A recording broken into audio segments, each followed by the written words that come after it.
আজকে ২০২৫ সালের নভেম্বর মাসের ৮ তারিখ রোজ শনিবার। এই দিনটি আমাদের আশুগঞ্জবাসীর কাছে ইতিহাসের পাতায় একটি স্মরণীয় দিন হয়ে থাকবে। আমাদের আশুগঞ্জ থানার রেল স্টেশনের দক্ষিণ পাশে একটি পরিত্যক্ত জায়গা ছিল।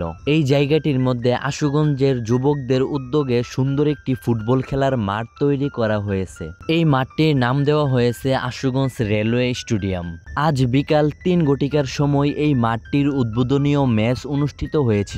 এই অনুষ্ঠানে আশুগঞ্জের অনেক জ্ঞানী ব্যক্তিবর্গ উপস্থিত ছিলেন। আশুগঞ্জ সহ আশেপাশের বিভিন্ন অঞ্চল থেকে হাজারো দর্শক আসছে এই উদ্বোধনীয় ম্যাচ দেখার জন্য। আশা করা যায় আজকে থেকে এই মাঠের মধ্যে নিয়মিত খেলা চলবে। এই মাঠটির লোকেশন হলো আশুগঞ্জ রেল স্টেশনের দক্ষিণ পাশে এবং আশুগঞ্জ সাইলো খাদ্য গুদামের উত্তর পাশে। আশা করা যায় ধীরে ধীরে এই মাঠটির মধ্যে আরো উন্নয়ন হবে।